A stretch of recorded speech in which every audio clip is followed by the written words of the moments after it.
Hi friends, ಎಲ್ಲರಿಗೂ ನಮಸ್ಕಾರ. ಬನ್ನಿ ಫ್ರೆಂಡ್ಸ್, ಗೌರಿ ಶಂಕರ ಸೀರಿಯಲಿನ ಇವತ್ತಿನ ಸಂಚಿಕೆಯಲ್ಲಿ ಏನಾಗ್ತಿದೆ ಅಂತ ನೋಡ್ಕೊಬರೋಣ. ಅದಕ್ಕೂ ಮುಂಚೆ ಯಾರೆಲ್ಲ ನನ್ನ ವಿಡಿಯೋ ನೋಡ್ತಾ ಇದ್ದೀರಾ ಫ್ರೆಂಡ್ಸ್, ಅವರೆಲ್ಲ ಪುಟ್ಟದೊಂದು ಲೈಕ್ ಮಾಡಿ ಹಾಗೆ ಸಬ್ಸ್ಕ್ರೈಬ್ ಆಗೋದನ್ನ ಮರಿಬೇಡಿ. ಬನ್ನಿ ಸ್ಟಾರ್ಟ್ ಮಾಡೋಣ. ಫ್ರೆಂಡ್ಸ್, ಮೊದಲಿಗೆ ಶಿವರುದ್ರಪ್ಪ ಮತ್ತೆ ರುದ್ರ ಇಬ್ಬರು ಸಹ ಮಂಕಿ ಕ್ಯಾಪ್ನ ಹಾಕೊಂಡು ತನ್ನ ಹೆಂಡತಿ ಮತ್ತೆ ಮಗುನ ನೋಡೋಕ್ಕೆ ಅಂತ ಬಂದಿರ್ತಾರೆ. ಯಾವ ರೂಮಲ್ಲಿ ಹುಡುಕಿದ್ರು ಸಹ ಅವರು ಸಿಗಲ್ಲ. ಆಗ ಶಿವರುದ್ರಪ್ಪ ಹೇಳ್ತಾ ಇರ್ತಾನೆ, ಇದೇನಿಲ್ಲ ರುದ್ರ ಈ ರೂಮಲ್ಲೂ ಇಲ್ಲ ಅಂದಾಗ, ಹೌದಾ ಅಪ್ಪಯ್ಯ ಟೆನ್ಷನ್ ಮಾಡ್ಕೋಬೇಡ, ಬೇರೆ ರೂಮಲ್ಲಿ ನೋಡೋಣ ಅಂದಾಗ ಶಿವರುದ್ರಪ್ಪ ಹೇಳ್ತಾ ಇರ್ತಾನೆ, ಅಲ್ಲ ಕಣ್ಲ ನನ್ನ ಹೆಂಡ್ತಿನ ಹಾಗೆ ನನ್ನ ಮೊಮ್ಮಗನ ನೋಡೋಕ್ಕೆ ಕಳ್ಳರ ಥರ ಬರಬೇಕಾಗಿದೆ, ಎಂಥ ಕರ್ಮ ಅಂದಾಗ, ಹೌದು ಅಪ್ಪಯ್ಯ ಅದು ನಮ್ಮ ಶತ್ರು ಮನೆಗಳಲ್ಲಿ ಈ ಥರ ಬರಬೇಕು ಅಂತ ಅಂದರೆ ತುಂಬ ಬೇಜಾರಾಗುತ್ತೆ ಅಂತ ಅಂದ್ಕೊಂಡು ಎಲ್ಲ ರೂಮ್ಗಳಲ್ಲೂ ಪಾರ್ವತಿ ಎಲ್ಲಿ ಮಲಗಿದ್ದಾಳೆ ಅಂತ ಹುಡುಕ್ತಾ ಇರ್ತಾನೆ. ಹಾಗೆ ಹುಡುಕ್ಬೇಕಾದ್ರೆ ಇನ್ನೊಂದು ರೂಮ್ ಕಾಣುತ್ತೆ. ಲೇ ರುದ್ರಪ್ಪ ಬಾರ್ಲೆ, ಇಲ್ಲೊಂದು ರೂಮ್ ಇದೆ ಅಂತ ಶಿವರುದ್ರಪ್ಪ ಕರೆದಾಗ ಹ್ಞೂ ಅಪ್ಪಯ್ಯ ಅಂದ್ಬಿಟ್ಟು ನಿಧಾನಕ್ಕೆ ಆ ಡೋರ್ನ ಓಪನ್ ಮಾಡಿದಾಗ ಅಲ್ಲಿ ಪಾರ್ವತಿ, ಸುನಂದ ಮತ್ತು ಗುಂಡು ಮಲಗಿರ್ತಾರೆ. ಅಪ್ಪಯ್ಯ ಅಪ್ಪಯ್ಯ ಇಲ್ಲೇ ಅವ್ವ ಮಲಗಿದ್ದಾಳೆ ನೋಡು ಅಂತ ಅಂದಾಗ, ಅಯ್ಯೋ ನನ್ನ ಪಾರು ಇಲ್ಲೇ ಮಲಗಿದ್ಯಾ, ಅಯ್ಯೋ ನನ್ನ ಬಾದುಷಾ ಎಷ್ಟು ವರ್ಷ ಆಯಿತು ನಿನ್ನನ್ನು ನೋಡ್ದಲೆಯಾ, ರಾಣಿ ಹೆಂಗಿದ್ದೆ ನೀನು ನೋಡಿದರೆ ಇಲ್ಲಿ ಯಾವ ರೀತಿ ಸ್ವರ್ಗೋಗ್ಬಿಟ್ಟಿದ್ಯಾ, ಅಯ್ಯೋ ನನ್ನ ಕೈಲಿ ನೋಡೋಕ್ಕಾಗ್ತಿಲ್ಲ ಅಂತ ಶಿವರುದ್ರಪ್ಪ ಹೇಳ್ತಿರ್ಬೇಕಾದ್ರೆ ರುದ್ರನು, ಅಪ್ಪಯ್ಯ ನೋಡಪ್ಪಯ್ಯ ನನ್ನ ಮಗನಿಗೆ ದೃಷ್ಟಿ ಆಗುತ್ತೆ ಕಣಪ್ಪಯ್ಯ, ಹಂಗೆ ಮಲಗಿದ್ದಾನೆ ನೋಡು, ನಾವೇ 100 ಜನಕ್ಕೆ ಕೆಲಸ ಕೊಡ್ತಾಯಿದ್ವಿ, ಇಲ್ಲಿ ನೋಡಿದರೆ ನಮ್ಮ ಹೆಂಡತಿ ಮಕ್ಕಳು ನಮ್ಮ ಅವ್ವನೇ ಇವ್ರ ಮನೇಲಿ ಜೀತ ಕೆಲಸ ಮಾಡೋರಂಗೆ ಇಲ್ಲಿದ್ದಾರೆ ಅಂತ ಹೇಳ್ತಿರ್ಬೇಕಾದ್ರೆ, ಉಕ್ಕಂಡ್ಲ ಏನು ಮಾಡೋದು, ನಮಗೆ ಬೇಕು ಅಂತಂದರೆ ಬೆಟ್ಟನೂ ಹತ್ಬೇಕಂತೆ, ಒಂದು ಕೆಲಸ ಮಾಡೋಣ, ನಮ್ಮ ಜೊತೆ ನಾವು ಹೇಗೂ ಬಂದಿದ್ದೀವಲ್ಲ ಇವ್ರನ್ನ ಕರ್ಕೊಂಡು ಹೋಗ್ಬೇಡ ಅಂತ ಶಿವರುದ್ರಪ್ಪ ಹೇಳಿದಾಗ, ಹ್ಞೂ ಅಪ್ಪಯ್ಯ ಹಂಗೆ ಮಾಡು ಅಂತ ರುದ್ರ ಹೇಳ್ತಾ ಇರ್ತಾನೆ. ಆಗ ಮತ್ತೆ ಶಿವರುದ್ರಪ್ಪ ಪಾರು ಪಾರು ಅಂತ ನಿಧಾನಕ್ಕೆ ಹೋಗ್ತಾ ಇರ್ತಾನೆ. ಆದರೆ ಅವಳು ತುಂಬ ನಿದ್ದೆ ಮಾಡ್ತಾ ಇರಬೇಕಾದ್ರೆ ಪಾರ್ವತಿ ಏನು ಮಾತಾಡ್ತಾನೆ ಸುಮ್ಮನೆ ಮಲಗಿರ್ತಾಳೆ.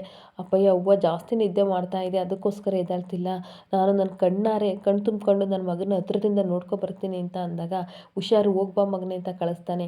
ಆಗ ಇನ್ನೇನು ಮಗನ ನೋಡಿ ತುಂಬ ಮುದ್ದಾಡಬೇಕು ಅಂತ ಅವನಿಗೆ ಆಸೆ ಆಗ್ತಿರುತ್ತೆ. ಅಯ್ಯೋ ನನ್ನ ಥರನೇ ತೇಟಿದ್ಯಾ ಕಣ್ಲ ನೀನು, ದೃಷ್ಟಿ ತೆಗಿತೀನಿ ಅಂತ ಅವನಿಗೆ ದೃಷ್ಟಿ ತೆಗಿಯೋಕ್ಕೆ ಅಂತ ಗುಂಡನಿಗೆ ಹೋಗ್ಬೇಕಾದ್ರೆ ರುದ್ರನ ಕೈನ ಚಿಕನ್ ರೋಲ್ ಅಂತ ಅನ್ಕೊಬಿಟ್ಟು ಹಾಕ್ಕೊಂಡು ಕಚ್ಚಿಬಿಡ್ತಾನೆ. ಅಪ್ಪ ಅಂತ ಕಿರ್ಚ್ಕೊಂಡು ಓಡೋಗಿ ಡೋರ್ ಹಾಕೊಂಡಾಗ ಎಲ್ಲರೂ ಸಡನ್ನಾಗಿ ಎದ್ಬಿಡ್ತಾರೆ. ಪಾರ್ವತಿ ಮತ್ತು ಸುನಂದ ಎದ್ಬಿಟ್ಟು ಏನಾಯಿತು ಯಾರೋ ಕೂಗ್ದಂಗೆ ಆಯ್ತಲ್ಲ ಅಲ್ವಾ ಅತ್ತೆವ ಅಂದಾಗ, ಹ್ಞೂ ಹ್ಞೂ ಪಾರ್ವತಿ ಯಾರೋ ಕೂಗ್ದಂಗಾಯ್ತು, ಗುಂಡ ನೀನು ಯಾಕೆ ಇರುತ್ತೆ ಅಂತ ಎಲ್ಲರೂ ನೋಡ್ತಾ ಇರ್ತಾರೆ. ಪಾರ್ವತಿ ಹೇಳ್ತಿರ್ತಾಳೆ, ಆ ಕಿಟಕಿ ಹತ್ರ ನೋಡು ಸುನಂದ ಲೈಟ್ ಹಾಕ್ತೀನಿ ಅಂತ ಅಂದಾಗ ಸುನಂದ ಕಿಟಕಿ ಹತ್ರ ನೋಡೋಕ್ಕೆ ಅಂತ ಹೋಗ್ತಾಳೆ. ಇನ್ನೊಂದು ಕಡೆ ಮನೇಲಿ ಭೂವಿಗೆ ತುಂಬ ಜ್ವರ ಬಂದಿರುತ್ತೆ, 106 ಡಿಗ್ರಿ ಜ್ವರ ಇರುತ್ತೆ, ಏನು ಮಾಡಿದ್ರು ಕಡಿಮೆ ಆಗ್ತಾ ಇರಲ್ಲ. ಅವಾಗ ಟೆನ್ಷನ್ ಮಾಡಿಕೊಂಡು ಗೌರಿ ಡಾಕ್ಟ್ರ್ ಕೇಳ್ತಾ ಇರ್ತಾಳೆ, ಅಲ್ಲ ಡಾಕ್ಟ್ರೇ ನನ್ನ ಮಗಳು ಹುಷಾರಾಗ್ತಾಳೆ ಅಂತ ಹೇಳ್ತಾ ಇದ್ರಿ, ಇವಾಗ ನೋಡಿದರೆ ಜ್ವರನೂ ಸಹ ಕಡಿಮೆನೇ ಆಗಿಲ್ಲ, ಎದ್ದಾಳು ಇಲ್ಲ, ಕಣ್ಣು ಬಿಟ್ಟಿಲ್ಲ, ಎಚ್ಚರಿಕೆನೂ ಆಗಿಲ್ಲ, ಒಂದು ತೊಟ್ಟು ನೀರು ಊಟ ಏನು ಸಹ ಮಾಡಿಲ್ಲ, ಏನು ಇವಾಗ ಏನು ಮಾಡೋದು, ಮುಂದಕ್ಕೆ ಏನಾದರೂ ಮಾಡ್ಬೋದಾ ಹೇಳಿ ಅಂತ ಕೇಳ್ತಿರ್ಬೇಕಾದ್ರೆ, ನೋಡಿ ಮೇಡಮ್ ಹುಷಾರಾಗುತ್ತೆ ಅಂತ ನಾನು ಅಂದ್ಕೊಂಡೆ, ಆದರೆ ಇವಾಗ ನೋಡಿದರೆ 106 ಡಿಗ್ರಿ ಜ್ವರ ಇದೆ, ಏನು ಮಾಡಬೇಕು ಅನ್ನೋದೇ ಗೊತ್ತಾಗ್ತಿಲ್ಲ ಅಂತ ಮಾತಾಡ್ತಿರ್ಬೇಕಾದ್ರೆ ಭೂವಿ ಡೆವಿಲ್ ಅಂಕಲ್ ಅಂತ ಕನ್ವರ್ಸ್ತಿರ್ತಾಳೆ. ಯಾರದು ಅಂತ ಕೇಳ್ತಾ ಇರಬೇಕಾದ್ರೆ ಈ ಕಡೆ ವಿಜಿ ಹೇಳ್ತಾ ಇರ್ತಾಳೆ, ಅವರು ನಮಗೆ ಪರಿಚಯ ಇರೋದವರು, ಅವರು ತುಂಬ ಅವಳನ್ನ ಹಚ್ಕೊಂಡಿದ್ರು, ಅದಕ್ಕೋಸ್ಕರ ಅವಳು ಕನ್ವರ್ಸ್ತಿದ್ದಾಳೆ ಡಾಕ್ಟರ್ ಅಂದಾಗ, ಅಕ್ಕ ಸುಮ್ಮನಿರು ನೀನು ಏನೇನೋ ಹೇಳ್ಬೇಡ ಅಂತ ಹೇಳ್ತಾ ಇರ್ತಾಳೆ. ನೋಡಿ ಡಾಕ್ಟರ್ ಎಲ್ಲಿಗಾದರೂ ಬೇರೆ ಕಡೆ ಕರ್ಕೊಂಡು ಹೋಗ್ಬೇಕಾ, ಒಟ್ಟಾರೆ ನನಗೆ ನನ್ನ ಮಗಳು ಹುಷಾರಾಗಬೇಕು ಪ್ಲೀಸ್ ಹೇಳಿ ಅಂತ ಹೇಳ್ತಿರ್ಬೇಕಾದ್ರೆ ಡಾಕ್ಟರ್ ಗೌರಿಗೆ ಹೇಳ್ತಾ ಇರ್ತಾರೆ, ನೋಡಿ ಮೇಡಮ್ ಎಲ್ಲ ಟೈಮಲ್ಲೂ ಮೆಡಿಸನ್ ವರ್ಕ್ ಆಗಲ್ಲ, ಕೆಲವೊಂದು ಸಲ ಅವ್ರಿಗೆ ಇಷ್ಟವಾದವ್ರು ಬಂದರೆ ಆಟೋಮೆಟಿಕ್ಕಾಗಿ ಜ್ವರ ಕಡಿಮೆ ಆಗುತ್ತೆ, ದಯವಿಟ್ಟು ಅದ್ರ ಕಡೆ ಗಮನ ಕೊಡಿ, ಇಲ್ಲ ಅಂತ ಅಂದರೆ ಜ್ವರ ಜಾಸ್ತಿ ಆದಟ್ಟು ಮೆದುಳು ಜ್ವರ ಆಗ್ಬೋದು ಅಥವಾ ಕೈಕಾಲು ಊನ ಎಲ್ಲ ಆಗ್ಬೋದು, ನೀವೇ ಅರ್ಥ ಮಾಡ್ಕೊಳ್ಳಿ ಅಂತ ಅಂದಾಗ ತುಂಬ ಶಾಕಾಗಿ ಡಾಕ್ಟ್ರನ್ನ ನೋಡ್ತಾ ಇರ್ತಾಳೆ. ಹಾಗೆ ಇನ್ನೊಂದು ಕಡೆ ಸುನಂದ ಎಲ್ಲ ಕಡೆ ನೋಡ್ತಾಳೆ, ಆದರೆ ಈ ಕಡೆ ಶಿವರುದ್ರಪ್ಪ ರುದ್ರ ಕಡೆ ಮನಿಕೊಂಡಿರ್ತಾರೆ, ಅವಳಿಗೂ ಸಹ ಕಾಣಲ್ಲ. ಅವಾಗ ಬಂದು ಅತ್ತೆ ಯಾರೂ ಇಲ್ಲ ಅಂತ ಹೇಳ್ತಿರ್ಬೇಕಾದ್ರೆ, ಹೌದಾ ಯಾರೋ ಕರ್ದಂಗೆ ಆಯ್ತಲ್ಲ ಅಂದಾಗ ಗುಂಡ ಕನ್ವರ್ಸ್ತಿರ್ತಾನೆ, ಲೆಗ್ ಪೀಸು ಸಖತ್ತಾಗೈತೆ, ಕಬಾಬು ಸಖತ್ತಾಗೈತೆ ಅನ್ಬೇಕಾದ್ರೆ, ನೋಡೇ ಸುನಂದ ಯಾವಾಗಲೂ ಕನ್ವರ್ಸ್ತಾನೆ, ಬೆಳಗ್ಗೆ ನೋಡಿದರೆ ಚಿಕನ್ ಬೇಕು ಬಿರಿಯಾನಿ ಬೇಕು ಅಂತಾನೆ, ಅದನ್ನು ನೋಡಿದರೆ ಇವಾಗಲೂ ಕನ್ವರ್ಸ್ತಿದ್ದಾನೆ ಅನ್ಬೇಕಾದ್ರೆ, ಅಯ್ಯೋ ಅತ್ತವೆ 2 ದಿನ ಇದ್ದ ಹಬ್ಬ ಹರಿದಿನ ಅಂತ ನಾವು ಬಾಡನೆ ಬೇಸಾಕಿಲ್ವಲ್ಲ, ಅದಕ್ಕೆ ಅವನು ಈ ರೀತಿ ಆಡ್ತಾ ಇದ್ದಾನೆ ಅಷ್ಟೇ ಅಂತ ಅಂದಾಗ, ಸರಿ ಬಿಡು ನಮ್ಮ ನಿದ್ದೆ ಎಲ್ಲ ಹಾಳಾಯಿತು, ಸ್ವಲ್ಪ ನೀರು ಕುಡಿತೀನಿ ಅಂತ ಹೋದಾಗ ನೀರು ಇರೋದಿಲ್ಲ. ಅವಾಗ ಏನೇ ಸುನಂದ ನೀರೇ ಇಟ್ಟಿಲ್ವಲ್ಲ ಡೈಲಿ ಇಡ್ತಿದ್ದೆ ಅಲ್ವಾ ಅಂದಾಗ, ಅಯ್ಯೋ ಅತ್ತೆವ ಮರ್ತುಬಿಟ್ಟೆ ಕೊಡಿ ನಾನು ತೊಗೊಬರ್ತೀನಿ ಅಂತ ಸುನಂದ ಕೇಳ್ತಿರ್ಬೇಕಾದ್ರೆ, ಬೇಡ ಬಿಡು ನಾನೇ ಹೋಗ್ತೀನಿ ಕುಡಿದು ಬರ್ತೀನಿ, ನೀನು ಮಗಿನ ಮಲಸು ಅಂತ ಅಂದ್ಬಿಟ್ಟು ಪಾರ್ವತಿ ನೀರು ತರಕ್ಕೆ ಅಂತ ಹೋಗ್ತಾ ಇರ್ತಾಳೆ. ಈ ಕಡೆ ರುದ್ರ, ಅಪ್ಪ ದೇವ್ರೆ 5 ನಿಮಿಷದಲ್ಲಿ ನಾವು ಬಚಾವಾಗ್ಬಿಟ್ವಿ ಅಂತ ಅಂದಾಗ, ಶಂಕರನ ಕೈಲಿ ಏನಾದರೂ ಸಿಕ್ಕಿದ್ರೆ ಅಷ್ಟೇ ನಮ್ಮ ಗತಿ ಅಂತ ಈ ಕಡೆ ರುದ್ರ ಹೇಳ್ತಿರ್ಬೇಕಾದ್ರೆ ಶಿವರುದ್ರಪ್ಪ ಬೈತಾ ಇರ್ತಾನೆ, ಸುಮ್ಮನಿರ್ಲ ನಮ್ಮ ಹೆಂಡತಿ ಮಕ್ಕಳನ್ನ ನೋಡೋಕ್ಕೆ ದೊಡ್ಡನಾಯಪ್ಪನ ಅಪ್ಪಣೆ ಹಾಕ್ಲೇಬೇಕು, ಇದೊಳ್ಳೆ ಸರಿ ಆಯಿತು ಅಂದಾಗ, ಅಲ್ಲ ಅಪ್ಪಯ್ಯ ಚಡ್ಡಿ ಮಣ್ಣಲ್ಲಿ ಬಿದ್ದರೂ ಮೀಸೆ ಮಾತ್ರ ಮಣ್ಣಾಗಲಿಲ್ಲ ಅಂತ ಒಂದು ಗಾದೆ ಇದೆಯಲ್ಲ, ಆ ರೀತಿ ನಿನ್ನೂ ನೋಡಿದ್ರೆ ಹಂಗೆ ಅನ್ನಿಸ್ತಿದೆ ಅಂತ ಹೇಳ್ತಾ ಇರ್ತಾನೆ. ಸರಿ ಆಯಿತು ನಡ್ಲ ಮತ್ತೇನಾದ್ರು ಶಂಕರ ಬಂದನು ಹೋಗ್ಬಿಡೋಣ ಅಂತ ಇಬ್ಬರು ಹೊರಟು ಹೋಗ್ತಾ ಇರ್ತಾರೆ. ಇನ್ನೊಂದು ಕಡೆ ಶಂಕರ ನಿದ್ದೆ ಮಾಡ್ತಾನೆ ಯೋಚನೆ ಮಾಡಿಕೊಂಡು ಹಾಗೆ ಸ್ಟೆಪ್ ಹತ್ರ ಕೂತ್ಕೊಬಿಡ್ತಾನೆ. ಅಲ್ಲ ನಾನು ಯಾಕೆ ಗೌರಿನ ಕಿಡ್ನಾಪ್ ಮಾಡಿಸ್ಲಿ, ಭೂಮಿನ ಕರ್ಕೊಬಂದು ಯಾಕೆ ಕಿಡ್ನಾಪ್ ಮಾಡಿಸ್ಲಿ, ಅವಳನ್ನ ಯಾಕೆ ಕೊಲೆ ಮಾಡಿಸ್ಲಿ, ನಾನು ಅಂಥವ್ನು ಮಾಡ್ತೀನ ಅಂಥ ಕೆಲಸ ನಾನು ಮಾಡೋಕ್ಕಾಗುತ್ತಾ, ಯಾಕೆ ಅವಳು ನನ್ನ ಯಾವಾಗಲೂ ತಪ್ಪಾಗಿ ಅರ್ಥ ಮಾಡ್ಕೋತಾಳೆ, ಛೇ ಹಾಗಾದರೆ ಯಾರು ಭೂಮಿನ ಕಿಡ್ನಾಪ್ ಮಾಡಿಸಿದ್ದು, ಅವಳನ್ನ ಕೊಲೆ ಮಾಡೋಕ್ಕೆ ಪ್ರಯತ್ನ ಪಟ್ಟಿದ್ದು ಯಾರು, ಆ ರುದ್ರ ಶಿವರುದ್ರಪ್ಪ ಏನಾದರೂ ಇರ್ಬೋದಾ, ಛೇ ಒಂದು ಗೊತ್ತಾಗ್ತಿಲ್ವಲ್ಲ ಸಿದ್ದೇಶ್ವರ, ಏನೇನು ಇನ್ನೂ ಆಟ ಆಡಿಸ್ತಿದ್ಯಾ ನನ್ನ ಲೈಫಲ್ಲಿ ಅಂತ ಕಣ್ಣೀರು ಹಾಕ್ತಿರ್ಬೇಕಾದ್ರೆ ಅದೇ ಸಮಯಕ್ಕೆ ಪಾರ್ವತಿ ನೀರು ಕುಡಿಯೋಕ್ಕೆ ಅಂತ ಬಂದು ಆ ಕಡೆ ಶಂಕರನ ನೋಡಿ, ಯಾಕ ಮಗನೇ ಇನ್ನೂ ಮಲಗಿಲ್ಲ, ನಿದ್ದೆ ಬರ್ತಿಲ್ವಾ ಅಂದಾಗ, ಇಲ್ಲ ಕಣವ್ವ ಅಂತ ಹೇಳ್ತಾ ಇರ್ತಾನೆ. ನೋಡು ಮಗ, ನಿನ್ನ ಗೌರಿ ಬೈದಿದ್ದ ಮಾತು ಕೇಳಿ ನನಗೆ ತುಂಬ ಶಾನೆ ದುಃಖ ಆಗ್ತಿದೆ ಅಂತ ನನಗೆ ಗೊತ್ತು, ಆದರೆ ಏನು ಮಾಡಲಿ, ಕಷ್ಟ ಮನುಷ್ಯಕ್ಕೆ ಬರ್ದಲೆ ಮರಕ್ಕೆ ಏನಾದ್ರು ಬರುತ್ತಾ, ಆ ದೇವರು ಪಾತಾಳಕ್ಕೆ ಹೋಗುವಷ್ಟು ಕಷ್ಟ ಕೊಟ್ಟಿದ್ದ, ಆದರೆ ಏನೋ ಇಷ್ಟರಲ್ಲೇ ಬಚಾವಾಗಿದ್ದೇನೆ ಅಂತ ಅಂದ್ಕೊಂಡು ಜೀವನ ಮಾಡಲೇಬೇಕು ಮಗನೇ, ಬೇರೆ ದಾರಿ ಇಲ್ಲ ಅಂತ ಅವಳು ಕಣ್ಣೀರು ಹಾಕ್ಕೊಂಡು ಹೇಳ್ತಾ ಇರ್ತಾಳೆ. ಮತ್ತೆ ಸುನಂದ ಹೇಳ್ತಾ ಇರ್ತಾಳೆ, ಅಲ್ಲಿ ಯಾರು ಏನೋ ಅಂದರು, ನನಗೆ ಅವಮಾನ ಆಯಿತು ಅಂತ ನೀನು ಗಂಗನ ಮದುವೆ ಆಗ್ತೀಯ ಅಂತ ಮಾತು ಕೊಟ್ಟಿದ್ದು ಶಾನೆ ಬೇಜಾರಾಯಿತು, ನನ್ನ ಕೈಲಿ ಸಹಿಸ್ಕೊಳಕ್ಕಾಗ್ತಿಲ್ಲ ಮಗನೇ, ಬೇರೆ ಏನಾದರೂ ದಾರಿ ಹುಡುಕ್ಬೋದಿತ್ತು, ಆದರೆ ಈ ಥರ ಕೆಲಸ ಮಾಡ್ತಿಲ್ಲ, ನೀನು ಒಂದು ಸಲ ಮಾತು ಕೊಟ್ಟ ಮೇಲೆ ಹಿಂದಕ್ಕೆ ತೆಗಿಯಲ್ಲ ಅಂತ ನನಗೆ ಗೊತ್ತು, ಆದರೆ ಏನು ಮಾಡಲಿ, ಎಷ್ಟೇ ಕಷ್ಟ ಬಂದರೂ ನೀನು ಅದನ್ನು ನುಂಗ್ಕೋತೀಯ, ಆದರೆ ನನ್ನ ಕೈಲಿ ನುಂಗ್ಕೊಳಕ್ಕಾಗಲ್ಲ, ಅದಕ್ಕೆ ಎಲ್ಲನೂ ಒದ್ರುಬಿಟ್ಟೆ, ದಯವಿಟ್ಟು ನನ್ನ ಕ್ಷಮಿಸು ಮಗನೇ ಅಂತ ಕಣ್ಣೀರು ಹಾಕ್ಕೊಂಡು ಈ ಕಡೆ ಪಾರ್ವತಿ ಹೋಗ್ತಾ ಇರ್ತಾಳೆ. ಇನ್ನೊಂದು ಕಡೆ ಡಾಕ್ಟರ್ ಹೇಳ್ತಾ ಇರ್ತಾರೆ, ಈ ಥರ ಹುಷಾರಾಗಲ್ಲ ಮಗು ಅಂತ ಹೇಳಿದಾಗ, ವಿಜಿ ದಯವಿಟ್ಟು ಎದುರಿಸ್ಬೇಡಿ ಡಾಕ್ಟ್ರೆ ಅಂತ ಅಂದಾಗ, ನಾನು ಎದುರಿಸ್ತಿಲ್ಲ ಮೇಡಮ್, ಇರೋ ಫ್ಯಾಕ್ಟನ್ನ ನಾನು ಹೇಳ್ತಾ ಇದ್ದೀನಿ ಅಂತ ಹೇಳ್ತಾ ಇರಬೇಕಾದ್ರೆ ಕೈ ಮುಗಿದು ಗೌರಿ ಕೇಳ್ತಾ ಇರ್ತಾಳೆ, ಇಲ್ಲಾಗಲ್ಲ ಅಂತ ಅಂದರೆ ಬೇಕಾದ್ರೆ ಹಾಸ್ಪಿಟಲಿಗೆ ಕರ್ಕೊಂಡು ಹೋಗೋಣ, ಅಲ್ಲಿ ಟ್ರೀಟ್ಮೆಂಟ್ ಕೊಡಿ ಪ್ಲೀಸ್, ನಿಮ್ಮ ಕೈಲಿ ಆಗದಿದ್ದು ಯಾವುದೂ ಇಲ್ಲ, ಡಾಕ್ಟರ್ನ ದೇವರು ಸಮಾನ ಅಂತ ಅಂತಾರೆ, ಪ್ಲೀಸ್ ಡಾಕ್ಟರ್ ನನ್ನ ಮಗಳನ್ನ ಹುಷಾರು ಮಾಡಿಕೊಡಿ ಅಂತ ಹೇಳ್ತಾ ಇರ್ತಾನೆ.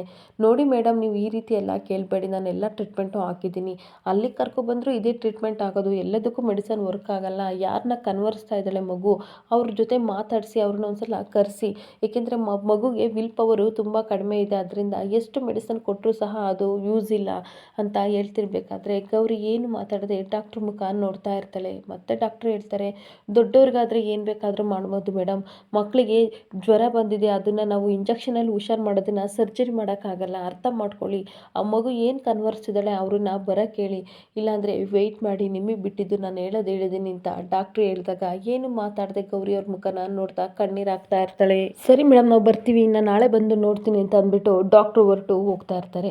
ಇನ್ನೊಂದು ಕಡೆ ಪಾರ್ವತಿ ನೀರು ಕುಡಿತಾ ಇರಬೇಕಾದ್ರೆ ಬೇಕು ಬೇಕು ಅಂತ love letter I love you ಅಂತ ಬರೆದ್ಬಿಟ್ಟು ಲೆಟರಲ್ಲಿ ಈ ಕಡೆ ಶಿವರುದ್ರಪ್ಪ ಕುಡಿಬೇಕಾದ್ರೆ ವಿಂಡೋದಿಂದ ಎಸ್ದಾಗ ಅವಳಿಗೆ ಶಾಕ್ ಆಗಿಬಿಡುತ್ತೆ. ಇದೇನಿದು ಲೆಟ್ರ್ ಎಸ್ತಾರಲ್ಲ, ಈ ಮನೇಲಿ ಏನಾರ ದೆವ್ವ ಗಿವ್ವ ಇದೆಯಾ, ಇವಾಗ ನೋಡಿದ್ರೆ ಯಾರೋ ಕೂಗ್ದಂಗೆ ಆಯಿತು, ಇವಾಗ ನೋಡಿದ್ರೆ ಲೆಟ್ರ್ ಎಸ್ತಾರಲ್ಲ ಅಂದ್ಬಿಟ್ಟು ಶಂಕರ ಶಂಕರ ಅಂತ ಜೋರಾಗಿ ಕೂಗ್ತಾ ಇರ್ತಾಳೆ. ಏನಾಯ್ತವ ಅಂತ ಶಂಕರ ಬಂದಾಗ, ನೋಡ್ಲಾ ನೀರು ಕುಡಿತಿದ್ದೆ, ಯಾರೋ ಇದನ್ನ ಹೆಸ್ರು ಅಂತ ಅಂದಾಗ, ಏನೋ ಲೆಟ್ರ್ ಎಸ್ತಾರಲ್ಲ, ಇದು ಯಾರಿದು ಅಂತ ನೋಡಿದ್ರೆ ಅದರಲ್ಲಿ ಐ ಲವ್ ಯು ಅಂತ ಇರುತ್ತೆ, ಏನಾಯ್ತ ಮಗ ಅಂತ ಅಂದಾಗ, ಐ ಲವ್ ಯು ಅಂತ ಬರ್ದಾನೆ, ಯಾರೋ ಬಡ್ಡಿ ನನ್ನ ಮಗ ಅಂದಾಗ, ಅಯ್ಯೋ ಇದೇನೋ ಇದು ವಯಸ್ಸಲ್ಲಿ ನಾನು ಲವ್ ಮಾಡೋಕ್ಕಾಗುತ್ತಾ, ಯಾವನೋ ನನ್ನ ಮಗ ಈ ಥರ ಐ ಲವ್ ಯು ಅಂತ ಬರ್ದಾನೆ ಶಂಕರ ಅಂದಾಗ, ಬೇಕು ಬೇಕಂತಲೇ ಯಾರೋ ಬರೆದಿದ್ದಾರೆ, ಈ ನನ್ನ ಮಕ್ಕಳು ಎಲ್ಲೋ ಇಲ್ಲೇ ಇದ್ದಾರೆ, ಹುಡುಕನ ಬಾರವ ಸಿಕ್ಕೇ ಸಿಗುತ್ತೆ ಅಂತ ಹೇಳ್ತಾ ಇರ್ತಾನೆ. ಅಷ್ಟೊತ್ತಿಗೆ ಈ ಕಡೆ ಶಿವರುದ್ರಪ್ಪನ ರುದ್ರ ಬೈತಾ ಇರ್ತಾನೆ, ಅಲ್ಲ ಕಣಪ್ಪಯ್ಯ, ನಿನಗೆ ಬತ್ತಾ ವಯಸ್ಸಾಗ್ತಿದೆ, ಆದರೆ ಇವಾಗ ರಸಿಕತೆ ಜಾಸ್ತಿ ಆಗ್ತಿದೆ, ಯಾಕೆ ಹಿಂಗೆ ಆಗ್ತಿದ್ಯಾ, ನೀನು ನೋಡಿದರೆ ಮರದ ಕೆಳಗೆ ಕೂತ್ಕೊಂಡು ಓದ್ದವನು, ನಿನಗೆ ಓದು ಬರಹ ಬರಲ್ಲ, ಇದನ್ನ ಹೆಂಗೆ ಬರದೆ ಅಂದಾಗ, ಯಾರಿಗೋ 10 ರೂಪಾಯಿ ದುಡ್ಡು ಕೊಟ್ಟು ಅಲ್ಲಿ ಸ್ಕೂಲ್ ಹುಡುಗ ಕೊಟ್ಟೆ ಬರ್ಸ್ದೆ ಕಣ್ಲ, ನನ್ನ ಹೆಂಡತಿ ಜೊತೆ ನಾನು ಆಡ್ದಲ್ಲೇ ಇನ್ಯಾರ ಜೊತೆ ಆಡೋಕ್ಕಾಗತ್ತಲ್ಲ, ಸುಮ್ಮನಿರಲ್ಲ ಅಂದಾಗ ಹೇಳ್ತಾ ಇರ್ತಾನೆ, ಅಲ್ಲ ಕಣಪ್ಪಯ್ಯ, ಏನಾದರೂ ಶಂಕರ ಕೈಲಿ ತಗ್ಲಾಕೊಂಡ್ರೆ ಏನು ಮಾಡೋದು ಅಂದಾಗ, ಏನೂ ಆಗಲ್ಲ, ಏನಾಗುತ್ತೆ ಅಂತ ನೋಡೋಣ ಬಿಡು ಅಂತ ಮಾತಾಡ್ತಾ ಇರ್ತಾನೆ. ಅಷ್ಟೊತ್ತಿಗೆ ಶಂಕರನಿಗೆ ತುಂಬ ಕೋಪ ಬಂದು ಹೇಳ್ತಾ ಇರ್ತಾನೆ, ಅವ್ವ ಎಲ್ಲೂ ಹೋಗಿರಲ್ಲ, ಇಲ್ಲೇ ನನ್ನ ಮಕ್ಕಳು ಇಲ್ಲೇ ಇರ್ತಾರೆ, ಯಾಕೆಂದರೆ ಇವಾಗ ನೀರು ಕುಡಿಯೋಕ್ಕೆ ಬಂದಾಗ ಎಸ್ತಿದ್ದಾರೆ ಅಂತಂದರೆ ಖಂಡಿತ ಇಲ್ಲೇ ಇದ್ದೇ ಇರ್ತಾರೆ, ಬಾ ಹುಡ್ಕನ, ಮನೆಯೆಲ್ಲ ಹುಡುಕಿದ್ರೆ ಜಾಲಾಡಿದರೆ ಅವರು ಖಂಡಿತ ಸಿಗ್ತಾರೆ ಅಂತ ಹುಡುಕ್ತಿರ್ಬೇಕಾದ್ರೆ, ಅಪ್ಪಯ್ಯ ಇನ್ನೇನು ಶಂಕರ ಬಂದ್ಬಿಟ್ಟ, ಬಾ ಕರ್ಟನಿಂದಾದರೂ ಔತ್ಕೊಳ್ಳೋಣ ಅಂತ ಅಂದ್ಬಿಟ್ಟು ಕರ್ಟನ್ನಿಂದ ಔತ್ಕೊಂಡಿರ್ತಾರೆ. ಮನೆಯೆಲ್ಲ ಹುಡುಕಿ ಕೂಗಾಡ್ತಿರ್ತಾನೆ, ದಮ್ಮಿದ್ರೆ ಬಾರ್ಲ ನನ್ನ ಮಗನೇ, ಎದುರುಗಡೆ ಬಂದು ಮಾತಾಡ್ಲ, ನಮ್ಮ ಅವ್ವಂಗೆ ಯಾಕ್ಲ ಲೆಟ್ರ್ ಕೊಟ್ಟಿದ್ಯಾ ಅಂತ ಬೈತಾ ಇರಬೇಕಾದ್ರೆ, ಇನ್ನೇನು ಕರ್ಟನ್ ಹತ್ರ ಶಂಕರ ಬರಬೇಕು, ಅವಾಗ ಲಾಯರ್ಗೆ ಫೋನ್ ಮಾಡಿಬಿಟ್ಟು ಈ ಕಡೆ ಗಂಗನಿಗೆ ಫೋನ್ ಮಾಡಿಬಿಟ್ಟು, ನೋಡಿ ಲಾಯರಿ ಮೇಡಮ್, ನಿಮ್ಮ ಮನೇಲಿ ನಾವು ಸಿಗಾಕೊಂಡಿದ್ದೀವಿ, ದಯವಿಟ್ಟು ನಮ್ಮನ್ನು ಹೆಂಗಾದರೂ ಕಾಪಾಡಿ, ಶಂಕರ ಬೇರೆ ನಮ್ಮನ್ನು ಹುಡುಕ್ತಿದ್ದಾನೆ ಅಂತ ಈ ಕಡೆ ರುದ್ರ ಹೇಳ್ತಾ ಇರ್ತಾನೆ. ಹಾಗೆ ಮನೆಯವರೆಲ್ಲರೂ ಸಹ ಅಲ್ಲಿಗೆ ಬಂದುಬಿಡ್ತಾರೆ. ಭೈರದೇವಿ, ಗಂಗಾ ಹಾಗೆ ಪಾರ್ವತಿ, ಸುನಂದ ಎಲ್ಲರೂ ಸಹ ಬಂದಿರ್ತಾರೆ. ಭೈರದೇವಿ ಬೈತಾ ಇರ್ತಾಳೆ, ನನ್ನ ಮಗ ಇಲ್ಲಿ ಅವ್ತಿರೋದು, ನಮ್ಮ ಮನೆಗೆ ಬಂದು ಈ ಥರ ಕ್ವಾಟ್ಲೆ ತೆಗಿತಿರೋದು ಯಾರು ಅಂತ ಬೈತಿರ್ಬೇಕಾದ್ರೆ, ನನಗೂ ಗೊತ್ತಿಲ್ಲ ಕಣವ್ವ, ನನ್ನ ಮಗನ ಸುಮ್ಮನೆ ಬಿಡಲ್ಲ, ಸಿಕ್ಕಿದ್ರೆ ಜನ್ಮ ಜಾಲಾಡ್ತೀನಿ ಅಂತ ಎಲ್ಲ ಕಡೆ ಈ ಕಡೆ ಶಂಕರ ಹುಡುಕ್ತಾ ಇರ್ತಾನೆ. ಹುಡುಕ್ತಿರ್ಬೇಕಾದ್ರೆ ಎಷ್ಟು ಹುಡುಕಿದ್ರು ಸಿಗೋದೇ ಇಲ್ಲ. ಹಾಗಾದರೆ ಇಷ್ಟು ಧೈರ್ಯ ಮಾಡಿ ನಮ್ಮ ಮನೆಗೆ ಬರೋರು ಯಾರು ಅಂತ ಯೋಚನೆ ಮಾಡ್ತಿರ್ಬೇಕಾದ್ರೆ ಗಂಗಾ ಹೇಳ್ತಾಳೆ, ಅಲ್ಲ ಶಂಕರವ್ರೆ, ಯಾರು ಬರ್ತಾರೆ ನಮ್ಮನೆಗೆ? ಅದು ನೀವಿರಬೇಕಾದ್ರೆ ನಮ್ಮನೆಗೆ ಧೈರ್ಯ ಮಾಡ್ಕೊಂಡು ಬರೋರು ಯಾರೂ ಇಲ್ಲ. ಏನೋ ಅತ್ತೆವ ಕನ್ವರ್ಸ್ ಇರ್ಬೋದು, ಅದಕ್ಕೋಸ್ಕರ ಏನೋ ಸುಳ್ಳು ಅನಿಸಿರ್ಬೋದು ಅಲ್ವಾ ಅತ್ತೆವ ಅಂದಾಗ, ಇಲ್ಲ ಶಂಕರ, ನಿಜವಾಗ್ಲೂ ನಾನು ಹೇಳ್ತಿರೋದು ನಿಜ ಮಗನೇ ಅಂತ ಈ ಕಡೆ ಪಾರ್ವತಿ ಹೇಳ್ತಿರ್ಬೇಕಾದ್ರೆ, ಸುಮ್ಮನಿರು ಗಂಗಾ, ಇದೆಲ್ಲ ನಿನಗೆ ಅರ್ಥ ಆಗಲ್ಲ, ನೀನು ಬರೀ ಲಾಯರ್ಗಿರಿ ಮಾಡ್ಕೊಂಡಿದ್ಯಾ, ನೀನೇನು ಡಿಟೆಕ್ಟಿವ್ ಮಾಡ್ಕೊಂಡಿದ್ಯಾ, ಸುಮ್ಮನೆ ಇರು, ನಿನಗೆ ಈ ವಿಷಯ ಎಲ್ಲ ಗೊತ್ತಾಗಲ್ಲ ಅಂತ ಬೈದ್ಬಿಟ್ಟು ಹುಡುಕ್ತಾ ಇರ್ತಾನೆ. ಅಷ್ಟೊತ್ತಿಗೆ ಗುಂಡನೇ ಹೇಳ್ತಾ ಇರ್ತಾನೆ, ನಾನು ಹಂಗೆ ಅಂದ್ಕೊಂಡಿದ್ದೆ, ಯಾರೋ ಬಂದಿದ್ರು, ಆದರೆ ಕನಸು ಅಂತ ಅಂದ್ಕೊಂಡ್ರೆ ಅದೇ ನಿಜ, ಖಂಡಿತ ಯಾರೋ ನಮ್ಮ ಮನೆಗೆ ಬಂದಿದ್ದಾರೆ ಎಂದಾಗ ಪಾರ್ವತಿ ಅವ್ರ ರುಂಡ ಚಂಡನ ಮುರಿದಾಕ್ಬಿಡ್ಲ ಯಾರು ಸಿಕ್ಕಿದ್ರೆ ಅಂತ ಹೇಳ್ತಿರ್ಬೇಕಾದ್ರೆ, ಈ ಕಡೆ ಶಿವರುದ್ರಪ್ಪ ರುದ್ರನಿಗೆ ಹೇಳ್ತಾ ಇರ್ತಾನೆ, ಕೇಳ್ಕೊಂಡೆಲ್ಲ ಕಟ್ಕೊಂಡೆಂಟ್ರೆ ಸಿಕ್ಬಿಟ್ರೆ ರುಂಡ ಚಂಡನ ಮುರಿದಾಕು ಅಂತ ಹೇಳ್ತಾ ಇದ್ದಾಳೆ, ಎಂಥ ನಮ್ಮದು ಕರ್ಮ ಅಂತ ಕರ್ಟನ್ ಹಿಂದಗಡೆ ಹೌದ್ಕೊಂಡು ಹಾಗೆ ಮಾತಾಡ್ತಾ ಇರ್ತಾನೆ. ಅಯ್ಯೋ ಅಪ್ಪಯ್ಯ ಸುಮ್ಮನಿರಪ್ಪಯ್ಯ, ತುಂಬ ಟೆನ್ಷನ್ ಆಗ್ತಿದೆ, ಈ ಟೆನ್ಷನ್ಗೆ 1 2 ಎಲ್ಲ ಇಲ್ಲೇ ಬರ್ತಿದೆ, ಶಂಕರ ಬೇರೆ ಇನ್ನೇನು ನಮ್ಮ ಹತ್ರ ಬೇರೆ ಬರ್ತಾನೆ ಅಂತ ಅನಿಸುತ್ತೆ ಅಂತ ಹೇಳ್ತಿರ್ಬೇಕಾದ್ರೆ, ನನಗೂ ಅದೇ ರೀತಿ ಆಗ್ತಿದೆ ಕಣ್ಲ ಅಂತ ಇಬ್ಬರು ತುಂಬ ಭಯ ಪಡ್ತಾ ಇರ್ತಾರೆ. ಆದರೆ ಗಂಗನಿಗೆ ಏನು ಮಾತಾಡಬೇಕು, ಏನು ಮಾಡಬೇಕು ಅಂತ ಗೊತ್ತಾಗ್ದಲ್ಲ ಅವಳು ಸಹ ತುಂಬ ಟೆನ್ಷನ್ ಮಾಡ್ತಿರ್ಬೇಕಾದ್ರೆ ಸುನಂದ ಹೇಳ್ತಾ ಇರ್ತಾಳೆ, ಅಥವಾ ಬರೀ ಶಂಕರ ಹುಡುಕಿದ್ರೆ ಸಾಲದು, ನಾವು ಆ ಕಡೆ ಈ ಕಡೆ ಎಲ್ಲ ಹುಡ್ಕನ ಬನ್ನಿ ಅಂದಾಗ, ಇಲ್ಲ ನನಗೆ ತುಂಬ ಭಯ ಆಗ್ತಿದೆ, ನಾನು ಬರಲ್ಲ ಅಂತ ಪಾರ್ವತಿ ಹೇಳ್ತಾ ಇರ್ತಾಳೆ.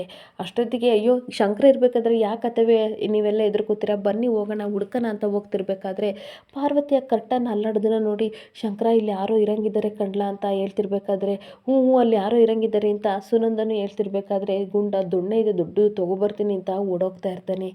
ಗುಂಡ ನೀನು ಒಬ್ಬನೇ ಹೋಗ್ಬೇಡ, ನಾನು ಬರ್ತೀನಿ ಅಂತ ಹಿಂದೆ ಗಂಗನೂ ಓಡೋಗ್ತಾ ಇರ್ತಾಳೆ. ಯಾರೋ ಇರ್ಬೋದಲ್ವಾ ಅಂತ ಕರ್ಟನ್ ಹತ್ರ ಶಂಕರ ಹಾಗೆ ಬರ್ತಾ ಇರ್ತಾನೆ. ಇನ್ನೇನು ಶಂಕರನು ಬರಬೇಕು, ಇವರಿಗೆ ತುಂಬ ಜೀವ ಡಗಡಗ ಅಂತ ನಡುಗ್ತಾ ಇರುತ್ತೆ. ಇಲ್ಲಿಗೆ ಈ ಸಂಚಿಕೆ ಎಂಡ್ ಆಗ್ತಿದೆ. ಈ ವಿಡಿಯೋ ಇಷ್ಟ ಆದರೆ ಪುಟ್ಟದೊಂದು ಲೈಕ್ ಮಾಡಿ, ಫಾಲೋ ಮಾಡಿ. Thank you.